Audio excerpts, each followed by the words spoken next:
technological advancements to crew management, we'll cover key strategies for the future. Moderating this session is Mr. Kalinga De Silva, Managing Director of Centrum Marine Consultants, with a vast experience in maritime human resources and training. Mr. De Silva will lead this discussion virtually. I kindly request the speakers to join us on stage as I call out their names. Our panelists include Captain Lakmal, Assistant General Manager of Sea Line Shipping Limited.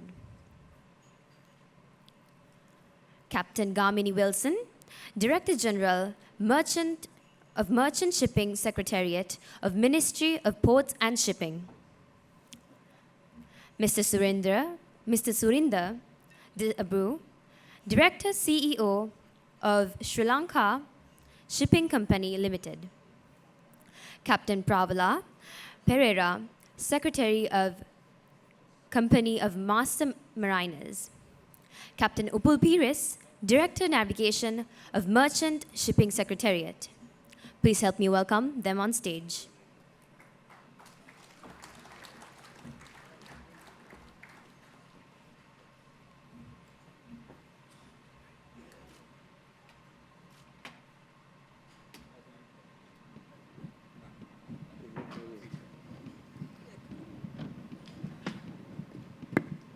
Hi, good afternoon, everyone. Am I audible?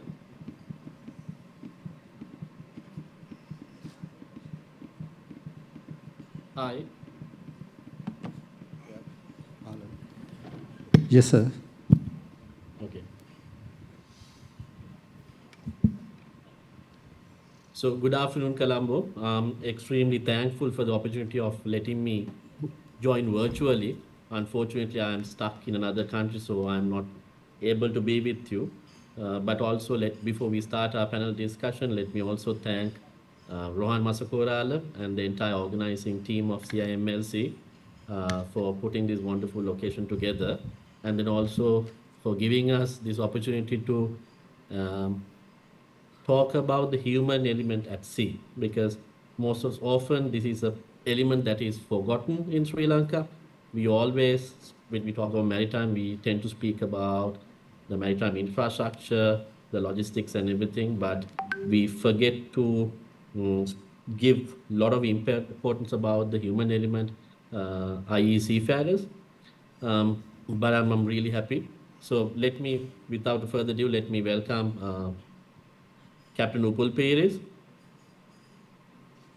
and Surinder De Abreu, CEO, Director of Sri Lanka Shipping, and Captain Pravala Pereira, and then also Captain SBS Lakmal, the eminent panel, barring Surinder, everyone else are seafarers who are master mariners and has wealth of experience to offer. But before we start our questions, I think let me also start off with a bit of a pretext, which will help us to form and shape this discussion forward. If I look at the global order book today we see a huge resurgence of new building orders that are being placed across multiple asset classes, starting from container, bulk, multipurpose, cruise vessels, offshore vessels. And this order book is extremely important for us to see, because this also gives us a picture about the global demand. Today we have a fleet of about 109,000 vessels and about 2 million seafarers are sailing on these vessels. But if you look at the BIMCO order book, BIMCO manpower report, we are operating with about 145,000 seafarer shortage as of today, and out of which 90,000 seafarers are officers. And this in itself tells us that Sri Lanka has a huge role to play. If you look at the Sri Lankan scenario, Sri Lanka has only about 16,000 seafarers. At any given time, about 6,000 seafarers who are at sea across 51 licensed SRPS holders. And Sri Lanka has aspirations of building this up to about 50,000. But when we are building this up, we have to look at the global order book and have a segmented wise approach. And if you look at the maritime training landscape in Sri Lanka, today we have about 6 privately held training institutes. And then apart from that, we also have 3 state-run institutes in University of Moratuwa, IET Katunayake, and Mahapula. Then we also have 2 specialized catering training establishments. And all this industry together, I think we have an annual contribution of about $400 million. And this $400 million is across manning fees, the wages that are directly paid to seafarers, and launch hires that are used for crew changes, airfares, and then also the money that is generated from certificate issuance and also medical examinations and etc. By amplifying this number to 50,000, we expect to gain about $1.5 billion to our local economy, which will be a major boost in terms of foreign income earning for the country. Now, in order to proceed with the discussion, I would like each individual, starting off with Captain Upul, to give a bit of an introduction about what you're doing, your professional experience first, and then also what you're doing currently and what your plans are. And I'd like to start off with Captain Upul and then go to Surinder, and then Captain Pravala, and then Captain Lakmal. Good evening, ladies and gentlemen. Thank you, Kalinga, for the introduction. Just to you gave a nice startup for the program. Yeah, I am representing Merchant Shipping Secretariat, which is under the Ministry of Port and Shipping. We are looking after merchant shipping activities within Sri Lanka. Mainly, one part is about maritime training and education. So we are mainly a regulatory body which look after the maritime education. We do monitoring. We have a tight monitoring mechanism. We want to implement the international standards within Sri Lanka. So whether it in terms of regulatory changes or whether it's a monitoring capabilities and later on about issuing of certificates to seafarers which will enable them to work internationally. So, and apart from that, we are undertaking also about registering of ships, keeping our standards. And also in addition to that, we are looking after the maritime labor matters because seafarers are categorized as labor force. We are a labor supplying nation. We have a certain level of responsibilities to look after when it comes to keep their working and living rights to international standards. So that is the scope of the merchant shipping, and mainly I am involving with the maritime labor standard of keep the standards of training and education and conducting examinations, and we want to make them we want to send seafarers which are competent enough to handle their assigned duties on the ship. So that is the scope of merchant shipping as well as my nature of work. So I'm been there for last 10 years looking after all these aspects. Thank you. Surinder. Good afternoon, everybody. I just want to thank you, Kalinga, for inviting us to this panel and to the CMT. I'm a naval architect by profession. I'm currently the head Sri Lanka Shipping Company Limited, which is fully owned subsidiary of Aelis Advantis. We primarily operate offshore vessels, and we also have a bulk carrier. So we're aggressively growing in the offshore sector and regionally as well. So that's what I do. Yeah, good evening, everyone. Thanks for the invitation, Kalinga. It's my pleasure to be here. Brief introduction about myself. Yes, I started my sea career in 1994. First sailed as an officer in 1999. obtained my Master's Unlimited license in 2008. Had my first command in 2009, and then I sailed on board seagoing vessels for about 8 years in the capacity of master. And then I took assignment with SLPA as a marine pilot. For most part of my career, I've been at Hambantota, the latter part of that as the acting deputy harbour master.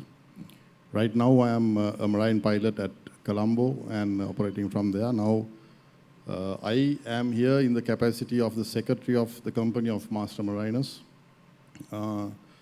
This is an organization comprising of masters who have this Masters Unlimited certification, which is globally accepted. Right now, we have about 400 in our membership. We form part of the OPA, which is the organization for professional associations. And we also form a representation at the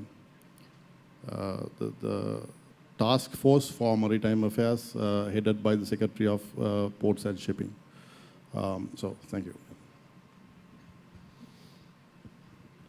Captain Lakmal.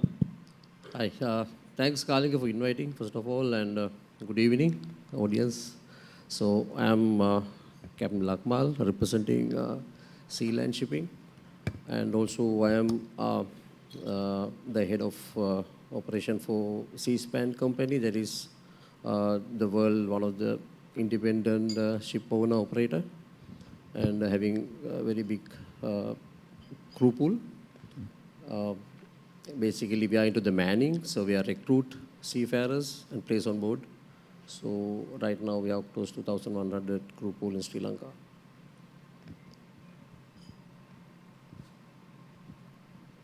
Captain Lakmal, let me stay with you. Now,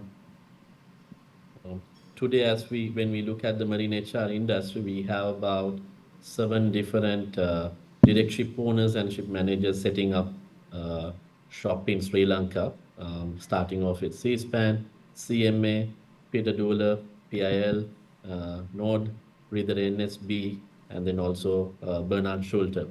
So among those big brand names, I think Seaspan Lanka was one of the pioneers to set up in Sri Lanka, and then also to give a lot of opportunities for cadets and then grow the group pool from there. Like you said, I think you have about 1,100 crew members in the pool today. Could you please share your experience on how you managed to grow this? Just some critical success points, as well as certain points that we need to be mindful of when we are growing. Yeah, thanks Kalinga for this opportunity again. Yeah, there are a lot of factors, I would say, when you are growing a crew pool. By 2020, we were having close to like 500, but we are almost more than double the crew pool right now. One reason was that COVID, came into act. That so principals were having a lot of difficulties when you are doing crew changes and all. But we were helping that time to the principal. So we had done a lot of crew changes. Like we took over a lot of vessels that time, full crew, takeover. So that's Colombo Port. Harbour Master is here, so he's assisting us, especially Trincomalee, and that is the one reason. And at the same time, when you are growing up the crew pool, so we had take some initiative like sending our ratings to the larger vessels. So that was on there. So what we did, we did some simulator training and then did some specific training for them. And so we started absorbing larger vessel to the Sri Lankan ratings. So after that, I could see that we were getting some vessels delivery for the new deliveries. So we took over like last 4 years around 22 ships, and so that is the one key factor. And other than that, for the latest dual fuel, there's a new technology, the vessels that LNG ships. So actually with the ministry support, so they have approved this whatever the proposals given by through the SINEC, especially that time, they're very helpful. And so we have actively engaged a lot of ratings, especially ratings, and also the officers as well. So CMA and CSPAN is the front in that, taking the lead. So we have taken a lot of ships, and this year alone we have took over 7 DF ships, all yard delivery, Chinese, and it's a very big achievement. So that's how we grow up the crew pool. Thank you. My next question is to Surinder. Surinder, you are the largest ship owner in Sri Lanka, consisting of port tugs, and then also anchor handlers, and then also bulk carriers. And then I believe there are tankers also, mini tankers also under your technical management. Given the experience you've been at the helm for so many years, what is your experience with Sri Lankan crew and officers and ratings? You can segregate it when you're answering this question. Positives and negatives both.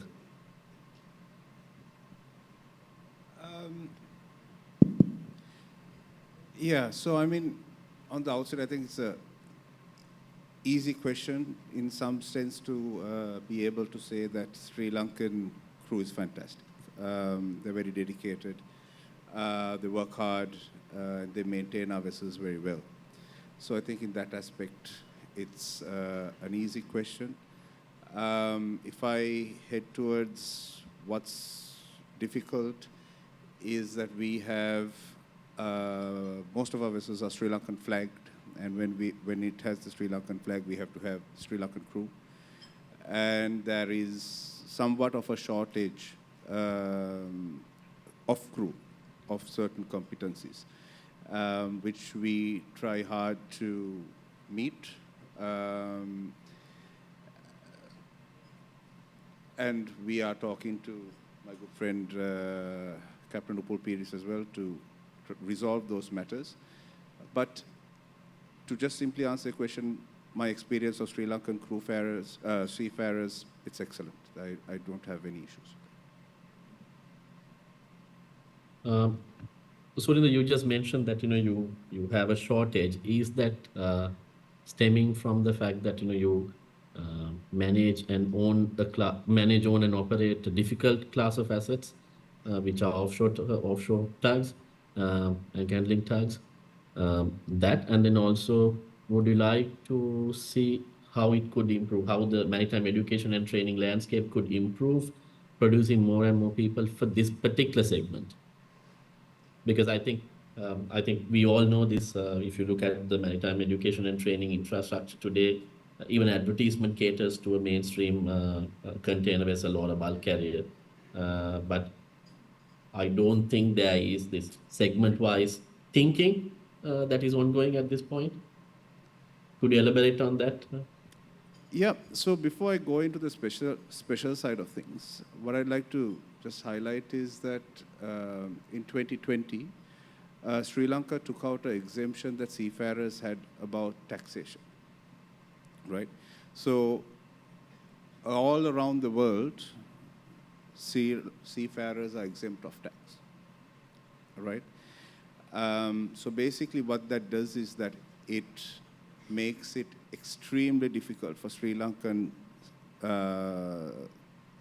ship owners to retain crew, right? Because obviously they have to pay 36% tax, and if they fly on a foreign flag, they don't have that issue, right? Which basically means that the ship owner in Sri Lanka has to cover that cost. Crew cost is about, I would have said, about 60% of the daily operating cost of a vessel. And we are competing in an international market, so the playing field is a little difficult. We try very hard. So that's one reason. Yes, our particular segment, or one of our primary segments, we also have bulk carriers and tankers, like you mentioned, is the offshore industry. And in Sri Lanka, it's not a very popular stream to get into. So we have harbor tugs and we have anchor handlers. I have to stress that anchor handlers, especially in the oil and gas industry, very highly paid, right? But we have very few. For example, I would say we have maybe 2 or 3 class 1 masters who have anchor handling experience in these countries. I can name them by name, right? One's here. So yes, where that segment is concerned, where the port tugs are concerned, offshore sector is concerned, we do have an issue. One of the primary concerns with that is now we're talking about the Mannar Basin coming up and seismic surveys coming up, and if that comes through, then we're going to have the exploration going into. So we are not developing that skill set. So what's going to happen is that we are going to have to lean on another party to come in, whereas if we had the expertise, we could probably manage it ourselves. Yeah. Does that answer your question? Yeah, yeah. So I'd like to stay with you with the last point that you made about the Mannar Basin. I think we've discussed this before. If the Mannar Basin becomes operative, there'll be a lot of supply vessels that will be coming in, which will be ideally serving in the cabotage trade, which also means the Sri Lankan flag needs to kick in, and then Sri Lankan seafarers need to kick in. And then also from a national defense point of view, also, allowing foreign nationals to do such important surveys will also be, in a sense, a threat. So how does Captain Upulpiris, have you seen this threat? Have you looked into this issue as the government of Sri Lanka? I think that has not been addressed. I think I don't know whether it has been brought by any other party, but so far, as far as I know, nothing has come up in that sense. Digging in the area, seismic survey, but conducting whether it's to be Sri Lankan flag or whether it's to be foreign flag, and then employed by foreign nationals. I'm not aware on that one. No. Captain, I would like to slightly improvise, staying on the same subject. Do you see the offshore sector as a sector that can be developed, looking at the ongoing projects in our region? I mean, we see India is trying to go out of the cabotage rule, which opens up a huge opportunity for ONGC projects. And then also UAE, you take from Abu Dhabi to Saudi, you have a lot of opportunities on anchor handlers. So has this been seen as a segment that we can develop apart from the mainstream segment of vessel owning, and then providing marine HR services for those? If you have identified, how do you think we can go about it? Any thoughts on this? Yeah, I think it's a potential market, especially this offshore sector. But within the current regulatory framework, it is not conducive. There are difficulties, barriers, because it has to be if any vessels engage in those kind of activities, it has to be a Sri Lankan registered vessel. So those barriers has to be taken out. But in my private opinion, if there are no capabilities within the Sri Lankan context, then we should allow the foreign flag vessels to operate, but they're subject to different conditions. And taking out this, as long as they are not engaged in any trading between ports, they are just solely engaged in other offshore activities only.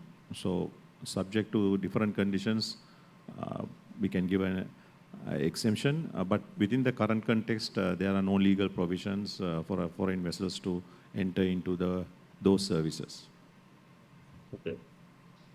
My next question is out to Captain Pravala.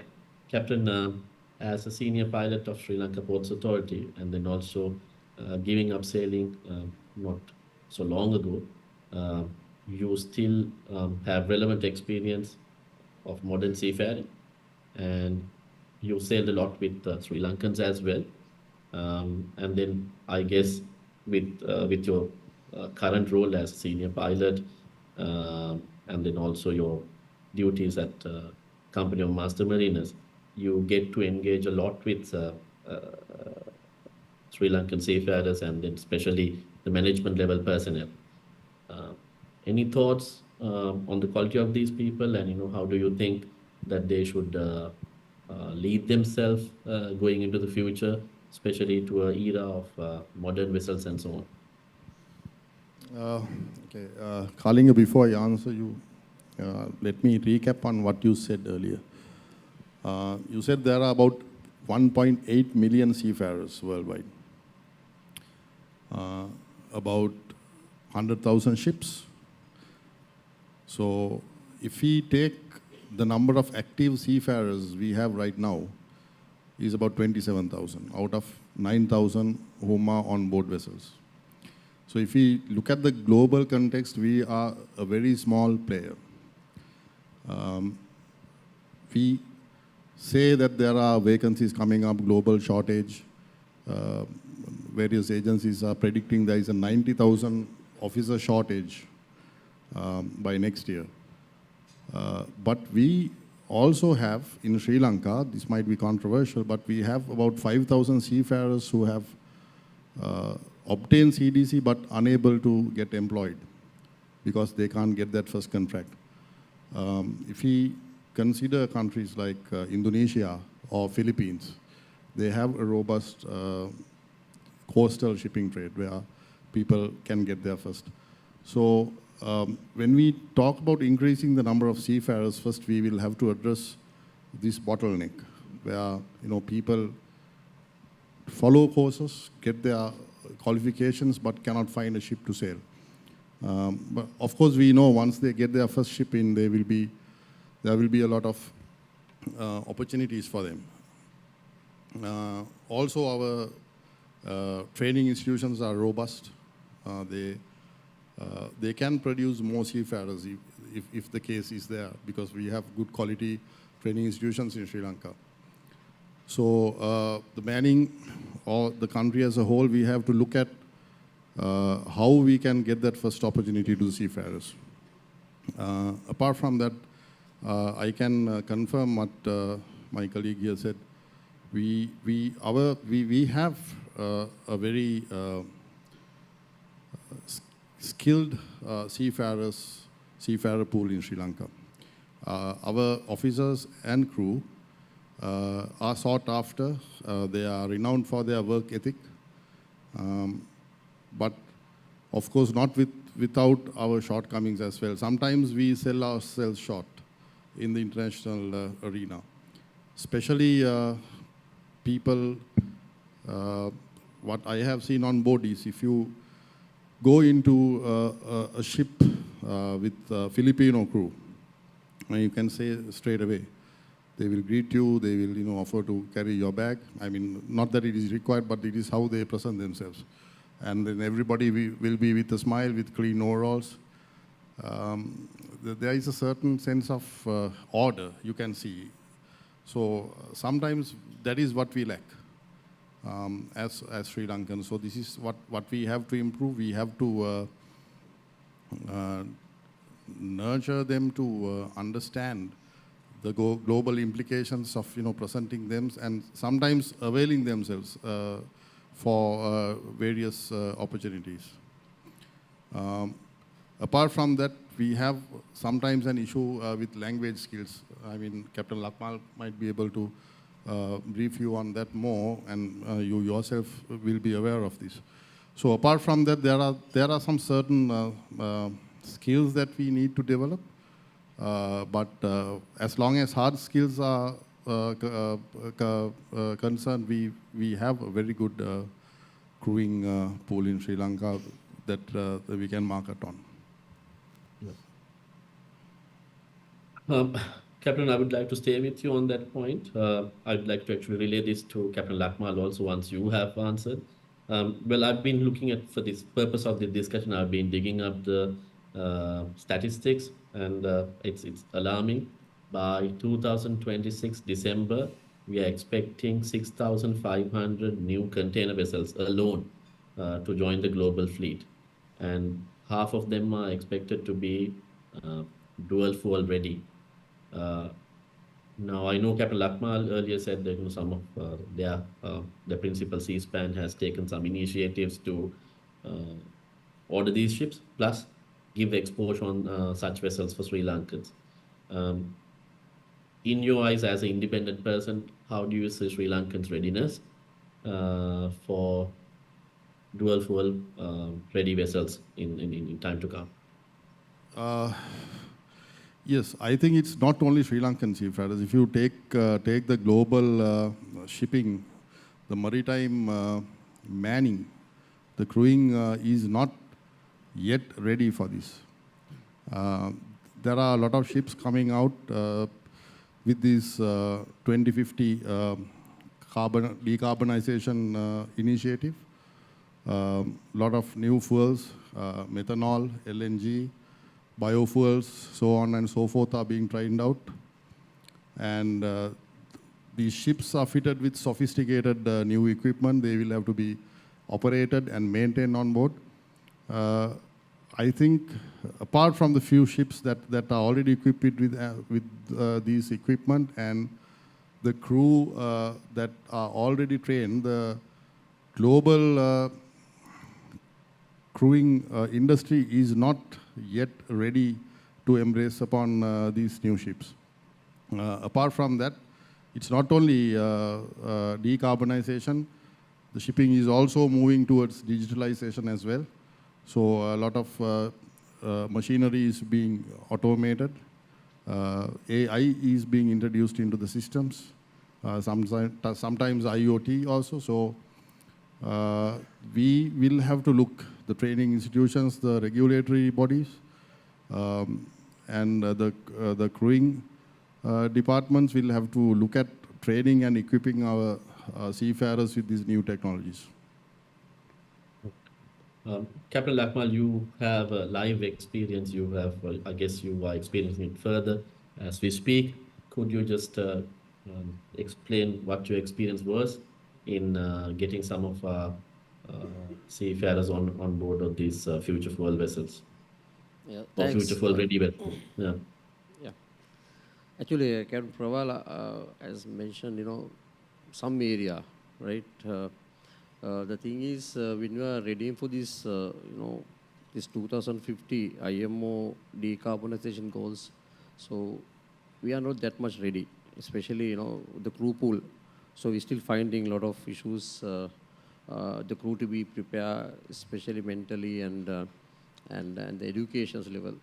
And because, of course, we have the approved COP, courses, certifications and all, but when it go to the vessels, it should be like in-house trainings and type-specific training. There are a lot of trainings involved, so that there are a general tendency that crew they don't want to do, right? And because extensive training, but that is a new era that we need to go. As mentioned that we are into LNG, and soon we are going to methanol, and all and especially ammonia. So these are going to be the new fuel type. And it is difficult, initially. So we need to train the crew, especially officers and ratings. So there should be the way of training. And so as a company, we are doing that. And some other companies also, they are doing that. But we need to have a structured approach to getting there. Because by 2030, there are going to be a 20% of reduction, and by 40, 70% reduction. So mean that all the existing vessels, right, for the moment about 93% still the vessels are using fossil fuel, but it's sooner going to end. So new trend. So we need to train our ratings and crew. So then only we can grow up the crew pool. Otherwise, we'll be stagnant somewhere. So that is my view.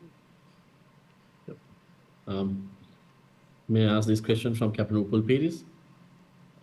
Captain, you've definitely identified the dynamic landscape that we are in terms of new build vessels and changing technology. And then you are also, apart from your duties, you are also a consultant with the International Maritime Organization. Could you please elaborate, like, what are the line of discussions that you have with the IMO, and what are the new emerging trends in terms of maritime education? Will we see further changes to STCW just to accommodate some of the ongoing changes to the global fleet? Yeah, the 2050 decarbonization scenario has brought immense challenge to the industry, especially in terms of seafarers, training, education. Because along with the decarbonization process, there's a digitalization and autonomous ships and automated has been increased to in par with the decarbonization process. So it created a huge challenge for the industry to have a skilled and competent seafarers to handle those ships. But unfortunately, still the International Maritime Organization has not come up with the required educational level to address this scenario, 2050 scenario. So the industry is waiting before they come up with the changes to their curriculum and additional training programs. They are waiting to see the IMO has been addressed this within the convention to include these requirements. But the recently held IMO STW, that is Human Element Subcommittee meeting, it has decided that there should be a drastic change to the STCW requirements, which will give the member states to implement their own training programs according with the international standards. So soon it will be addressed. I think the next Maritime Safety Committee meeting is scheduled to be held in December at IMO. So there also will be a discussion about what will be the training required for seafarers. But until that, the seafarers are required to face this challenge. By 2030, the recent study shows that there's a 450,000 seafarers need additional sort of training programs to be in line with the new technological development. And then it will go into 2040, they will need about 750,000 seafarers with additional training, which means we have to start up now. But because of lack of regulatory requirement from the international body, the things get delayed. But the ship owners have their own criteria. They are looking for more soft skill matters because they are going beyond the STCW requirement at the moment. Because they have identified that seafarers are to have certain level of soft skill at this moment to run their ships, not in line with STCW, because having only complied with the STCW international requirement will not enough for a modern day seafarers. So they have to have remotely management skills, data management, digitalization, and cyber security. So all these major areas has to be covered, and they have to be improved. So for the moment, this has become a ship owner specific programs apart from mandatory requirement. So soon it will become mandatory, but things has not been came from the international regulatory body. Captain, given that there isn't a stipulated program or a structure at IMO, do you feel that this also gives room and space for Sri Lanka to develop a program and then perhaps attract foreigners also to be trained here? Yes, I think answer to your question, because as a regulatory body, we are complying with the minimum requirement of the convention. Because the convention gives the minimum requirement, we in turn implement it within the Sri Lankan jurisdiction. So we are not, we can't put anything which is not there in the convention as a mandatory requirement in Sri Lanka. But certainly we can develop as a voluntary basis, and we can encourage the people to participate and the maritime training colleges to have their programs. But we can't make it mandatory because yet we don't know what will be the international requirement later on. Then it's a waste of resources if you develop our own programs. But only thing is we can give as a guideline that these are the areas that you should look at because nowadays, apart from technological improvement, the industry is talking about a mental element of the seafarers. Mental element in the sense because there are more statistics, more records of seafarers' suicides and attempting suicides and disappearances. So the International Labour Organization, apart from IMO, looking at these aspects also. As the technology improves, even the other aspects of training, but we have to look at the crew welfare as well. So they're looking at the mental element, and it has to be also addressed through the STCW. So soon there will be changes to that area also. There will be a new competency addressed. New programs will be developed to address cultural differences and as well as mental element as well. Thanks, Captain. Captain Pravala made a small hint at being controversial, but we could actually follow up on that. Captain, you made a valid point. There are a lot of seafarers today who are coming out of training academies, especially ratings, but who are without a job. And most of the phone calls that we get as Centrum, some of them are waiting for past 8 months, 1 year, 1.5 years, 2 years. I mean, after following a 6 months or 8 months training program, waiting for 2 years, 1.5 years at home would also mean that most of the skills most of the things that they've learned would be unlearned by then. Have you, of course, you also pointed out why it's happening, because we don't have the coastal shipping trade in Sri Lanka. But even with some of the coastal ships that we have, the government have taken a route where we kind of encourage coastal shipping. Like, for example, I think, correct me if I'm wrong, even the bunkers are bought at a higher price. Is that correct? Or, Surinder, you can answer this. Yeah. And then seafarers who are working on these vessels are subject to EPF and ETF plus taxation. So, what is your opinion? How do we rise about this? Captain Pravala? Yeah, I think I have absolutely no opinion about this. Because, see, there are 9,000 seafarers right now on board. And there are 5,000 CDC holders who have never been to sea. Not through their own fault, because there are no vacancies. There are no vacancies because they don't have experience. So this is the chicken and egg problem. Unless the whole crewing industry comes together and comes up with a solution, of course, I know a few companies are employing seafarers who have no training. Maybe you need to talk to your principals to increase this volume, to say that, look here, we are supplying you crew, but you have to also take our trainees. I think you are doing it, but I don't know how to employ 5,000 with that. So unless we sort this bottleneck out, this is a question for the whole industry. I don't have a solution for this. Unless we sort this bottleneck out, there is absolutely no question of talking in increasing the numbers, because you increase the numbers, they will be here waiting at home, without employment. So, Captain, does this also mean that we should, as a country, identify what is our forte? Globally, yes, there is a huge shortage of ratings as well, but then again, that's not a huge commodity in a sense.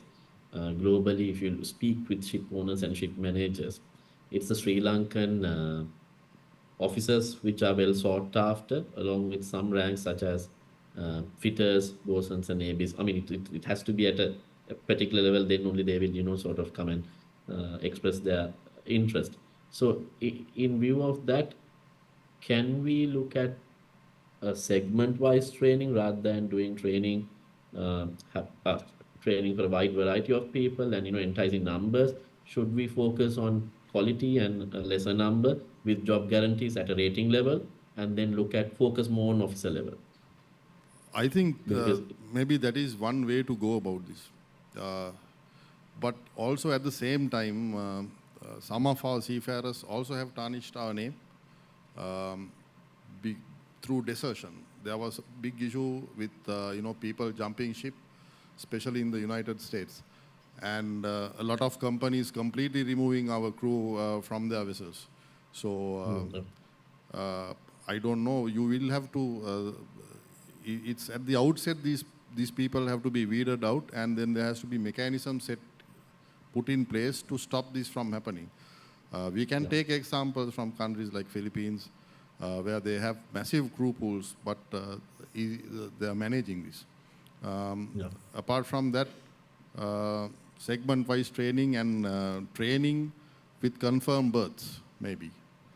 Or then there are other operators in the Gulf and on these kind of places where they employ, so people can get the first experience. This is how people are right now getting into this trade. So maybe we have to send them to Indonesia to get in. I don't know. But the first one, we have to make sure that we give them a berth if we train them. Yeah. So I've spent the past 3 days here in Singapore in a global forum where I also met the president of the Seafarer Recruiting Agents here in Philippines. She has been instrumental in getting the government to sign a Magna Carta with the seafarers for desertion issue. In Sri Lanka, however, I think we kind of looking to more human rights. Look at this problem in the human rights angle, without really focusing on the effect that it has on rest of the seafarers who are doing a fantastic job to be Sri Lankan ambassadors at sea. Captain Upul, I understand that we now have a deputy minister who's ex-seafarer, who's a electrotechnical officer. Do you have it in your plans along with our Director General Merchant Shipping, Captain Wilson, to address this issue with the new government and the line minister? Yeah, the discussions were there. We had several discussions in different level about how we're going to tackle this desertion matter, right? And in fact, we need to approach. We thought of approaching Honorable Attorney General to get his opinion about what sort of measures legally we can impose on the seafarers or their connected peoples to stop this one. But so far, we are having discussions with our level within the, it has to be within the global standards as well as in line with our constitution. So far, we yet to find any solution for this, but definitely with the current statistic, we have to come up with some sort of solution. In fact, we thought of having a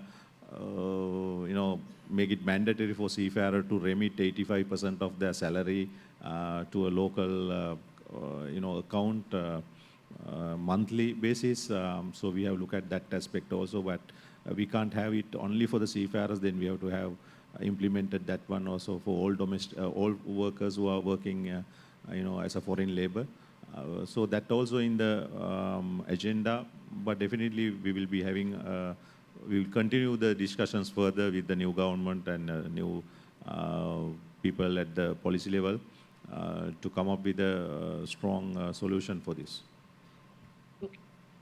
Now that we are coming to the tail end of our discussion, I'd like to refresh our memories. 2 years back, we embarked on a project as the industry with multi-stakeholders where we embarked on, where we got together and did 3 workshops where we came up with the National Marine HR policy, which is now at a pre-gazette stage, which has to be now translated into 3 languages.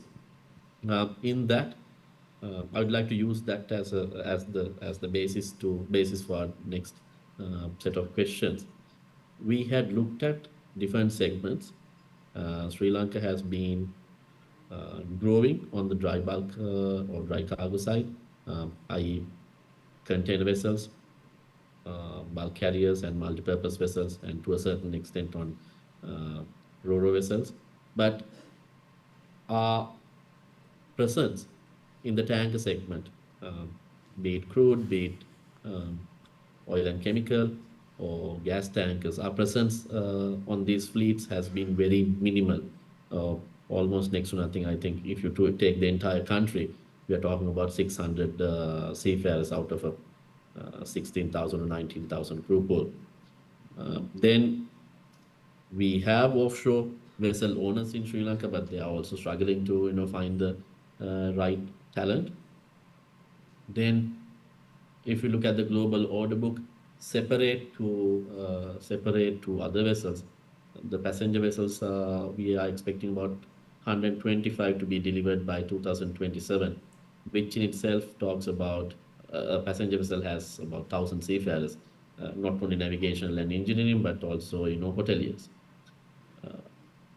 Looking at this huge scope, in your own opinions, how can we entice more Sri Lankans to take up seafaring, and then also see how we could help them to get into maritime academies in terms of financing, in terms of scholarships, in terms of student loans, what have you. I'd like to pick your brains. I mean, you can individually speak your mind. Starting off with perhaps Surinder, maybe.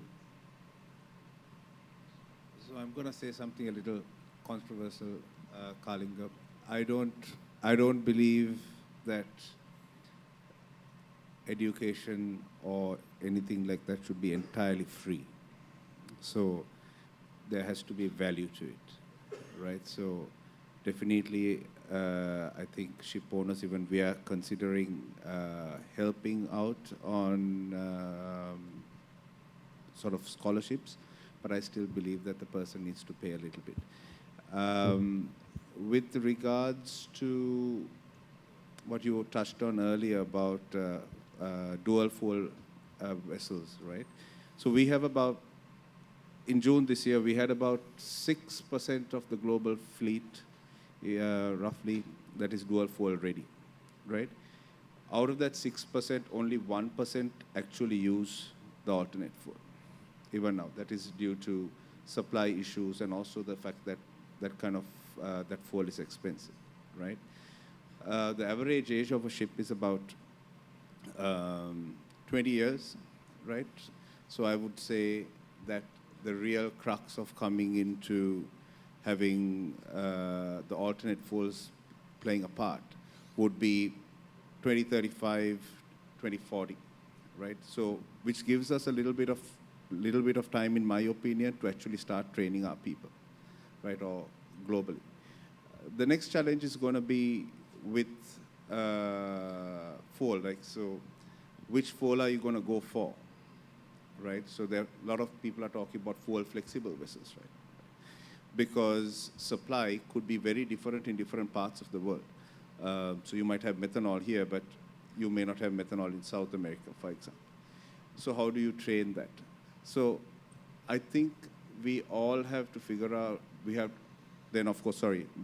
talking about the digital arena, automation, all of that. So we really do need to figure out how we are going to train up, where we are going to train. And like he said, the biggest problem is getting a berth after you train, right? Because you can do all the training you want, but if you can't get your cadetship on a boat or your first berth, then it's all to water. Yeah. Well, in my opinion, I think cadetship is something that is now sorted in Sri Lanka. It's still the ratings who are not getting their first training slot, and while this batch is suffering, the training academies are, I think, guilty of taking another batch of 40, 50, and it's not just one academy doing it. It's an industry-wide thing. I think there are only a couple of institutes that are giving a promised training berth after training for ratings. Rest of them are just at their on their own to sort it out. So this, in my opinion, is a huge problem which the industry needs to put a full stop to until such time we have an ongoing solution for the guys who are already completed. We continue to train more and more, and then put their.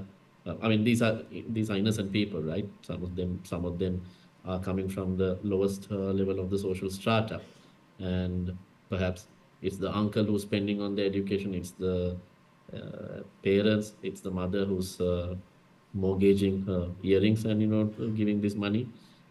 So I think as the industry, we are completely guilty, and we are keeping also quiet about this issue while knowing it's an issue.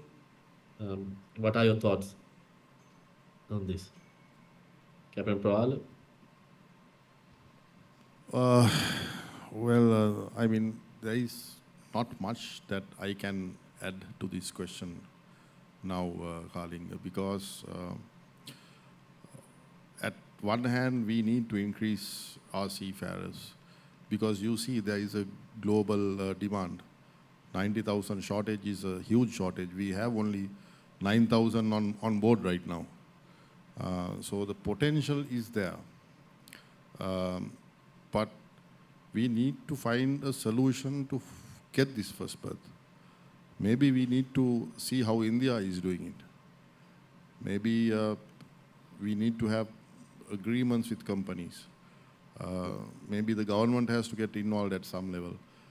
But this is a huge source of income if it can be tapped into. Yeah. But the thing is, it's just a matter of this first berth. I mean, after that, our seafarers are sought after. I mean, they have enough of jobs. So it's the first one that is difficult. So maybe the industry has to come together and find a solution, because cutting down training and reducing the number of seafarers is going to be counterproductive again. But we cannot train people and let them be at home and drive three-wheelers. So that's this is a fine line to toe, and there has to be a solution somewhere, but we need to explore it a little bit more. Okay. So focusing on the future, I think, all of us, I think, unanimously agree the fact that Sri Lankans have highly sought after technical skills, but there are certain soft skills perhaps that we need to adapt, and then also knowing how to be assertive in an increasingly multinational environment, because you work with Eastern Europeans who can also come across as slightly bullish, not trying to be disrespectful towards the nationality, but facts are facts. In an environment like that, how do you lead yourself? How do you? I mean, we all understand that there's a tremendous amount of isolation on board for a seafarer, and if you are the only seafarer, and then you're surrounded by other nationalities, how do you lead yourselves? How do you be resilient? So I guess these are the type of trainings that we need to focus on, not only at a maritime academy level. I guess there is a huge responsibility vested with marine HR employers like ourselves, Captain Lakmal and Surindo to a certain extent. How realistic do you think achieving 50,000 is? Right now, okay, give or take 16,000 to 19,000. We want to be 50,000, and when we do that, we have a compelling economic return of 1.5 billion approximately. So how do we do this? How do we go there? Is that for me, Maybe colleague? Lakmal? Yeah. Yeah. I think, in my personal opinion, then all the companies should chip in, I mean, their principles. So, likewise, we increase their pool slowly, and that's the one way. And as Captain Pravala mentioned that, giving training slots, that's very important, as we need to talk to the principals and somehow get this. So, and also the government level, government level support, very important. And that's how we, multiply the industry. And importantly, When you say, can I stop you there? When you say government intervention, are you looking at government-to-government agreements with other countries, with shipowning Yes, countries? yes, Or that's sort of like they have MOUs, earlier that they, what I recall that, from Korea, South Korea with Sri Lanka, they are with the fishing industry, somewhat. So these are skill labor, I mean, that's how we should go about. We need to tap in the market because otherwise we'll be stagnant and there will be a lot of unemployed. And importantly, Kalinga, we need to, when it comes to the trainings, right? I mean, importantly, we do the training for their soft skills, like the attitude training and all, because as a nation, Sri Lankans and all, how they work on board, especially with the foreign nationalities and all. So that is very important. And when you look at the globally, and because if you need to increase, if you need to keep steady pool, we need to keep on training them, and not only the knowledge and all, but also the soft skills, and train them how to be on board. So those are the things that we are prime focus when we are enhancing the crew pool. Yeah. Just to refresh my memory, I think there were about 3 suggestions that we kind of hinted on the National Marine HR policy document. One aspect was to entice liner companies and then feeder vessels who are calling the ports of Sri Lanka to have preferential port payments for employing Sri Lankan trainees. So thereby, entice them, and then also to popularize the Sri Lankan flag registry, and then by doing so entice new vessel registrations to employ at least 2 rating trainees as a minimum. Then we also looked at the Indian example, introducing a ratio for this many of experienced seafarers to recruit 1 trainee.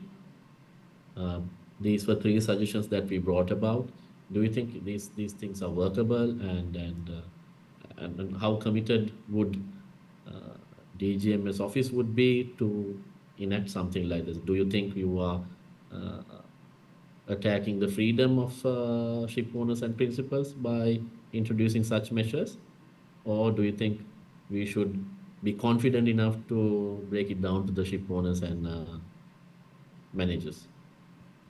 The answer into your question, I don't think that we can pressurize the ship owners who are in foreign origin to take our seafarers, only through the diplomatic means and through offering our skillful and competent seafaring community only we can introduce our seafarers to the global market. But on the other hand, we have to look at bringing more ship management to the country, right? So far, we are lacking on that area, managing foreign ship owners within the Sri Lankan soil, right? And then that will helpful. That's what India has came to that level of high number of seafarers by having ship management companies established within the Indian soil. So we have to look at the ship management prospects and technical management, crew management, and then to introduce Sri Lankan seafarers to the global market. I think that way will be very helpful rather than putting conditions on feeder liners. Yeah. Captain, I think this idea has come about, and there are multiple issues surrounding why we are not able to do ship management effectively. A is the lack of superintendents available in Sri Lanka, because in Sri Lanka, unlike in another country, a master mariner or a chief engineer tends to sail until they are about 60, 62.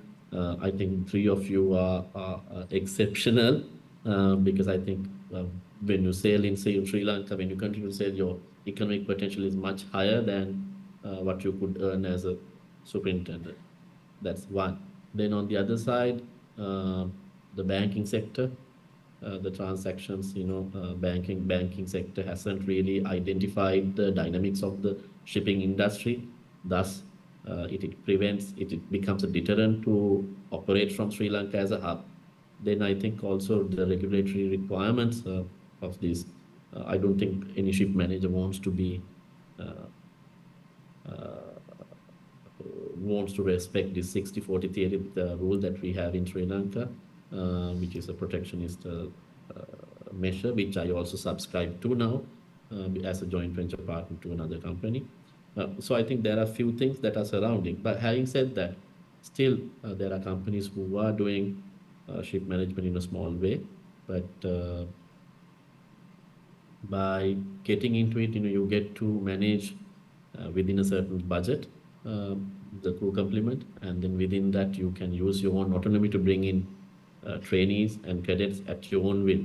So I think that's a very good suggestion. However, there are challenges surrounding it. In order to conclude, I'd like to have your last remarks before we conclude, starting with Captain Upul, perhaps. Yeah. Concluding remarks, I think when it comes to training education, yes, we are complying with all the standards. And in fact, recently, we have submitted our fourth cycle report to the International Maritime Organization, which is talking about independent evaluation. So they have accepted our reports after certain level of clarification. So we are among the top nations which comply with the, it says, full and complete effect to the international standards. So we are in that level within the training and education. And offering job opportunities and all, actually, the ratings level, what we discussed here, we have shortages of training berth, of course, because of high supply of ratings by maritime colleges. In fact, we have looked at, recently we had a discussion about how we're going to curtail this number. And some of the training we found that they are just merely putting out the number, but the quality is not there.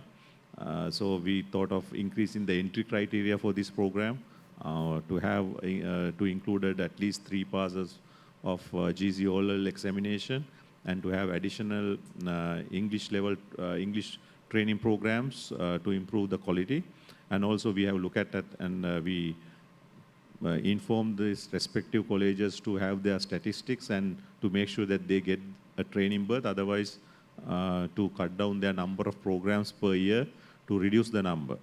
So we are always in touch with the industry and the training colleges to have our, to produce quality seafarers, and especially the examinations and all these things are conducted in a timely manner to reduce the time period of a seafarer.